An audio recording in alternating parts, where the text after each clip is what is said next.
Good morning प्यारे विद्यार्थियों।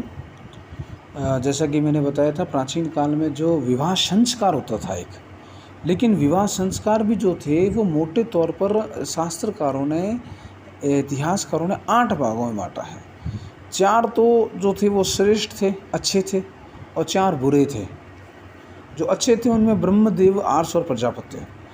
ब्रह्म विवाह में के अंतर्गत क्या होता था, कन्या का पिता जो है श्रेष्ठ जो है दामाद की कामना करता, जो योग्य हो, गुणवान हो, शीलवान हो, धैर्यवान हो, उसके साथ विवाह संपन्न करवाया जाता था, श्रेष्ठ होता था।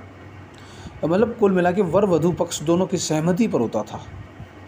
देव विवाह भी दोनों की सहमति पे होता था। इसमें कन्या का पिता जो था वो यज्ञ करवाने वाले पंडित के साथ जो था उसके साथ विवाह संपन्न करवा देता था, वो देव विवाह कहलाता था। और आर्ष विवाह के अंतर्गत क्या होता था, ये भी श्रेष्ठ था। कन्या का जो पिता था वो वर पक्ष से एक गाय और एक बैल अपने जीवन यापन करने के लिए मांगता था, लेन देन होता था इस विवाह में। उसे जो है इस विवाह को आर्ष विवाह कहा जाता है।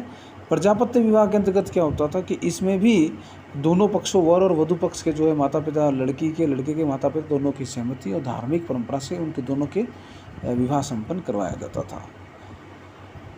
ये तो थे 4 प्रशंसनीय, ब्रह्मदेव, आर्ष, प्रजापत्य। अब 4 निंदनीय। गंधर्व विवाह किसे कहते हैं, इसके अंतर्गत जो है जो ये प्रेम विवाह होता था, शारीरिक आकर्षण, जिसे आज की भाषा में कहते हैं लव मैरिज। इसमें माता पिता की जो है अनुमति, सहमति नहीं होती थी, उसके विरुद्ध विवाह कर लेते थे, जिसे गंधर्व विवाह कहा जाता था। असुर विवाह किसे कहते हैं, कन्या का पिता जो है वो अपनी बेटी के विवाह से पहले वर पक्ष से धन की मांग करता था। धन के बदले में बेटी का विवाह किया जाता था, इसमें क्रय विक्रय होता था। ये भी निंदनीय विवाह था, असुर। बेटी को जो है बेटी का बाप जो है वो वर पक्ष से जो है धन मांगता था। राक्षस विवाह के अंतर्गत जो है कन्या का अपहरण कर लिया जाता था, उसकी इच्छा के विरुद्ध जबरदस्ती की जाती थी। लड़की की इच्छा के विरुद्ध जो उसका पिता है, उसके पक्ष है, वो उसको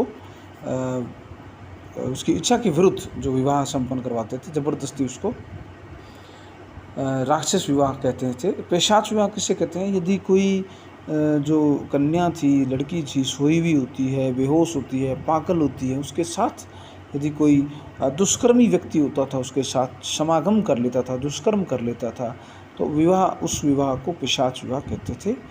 तो 4 निंदनीय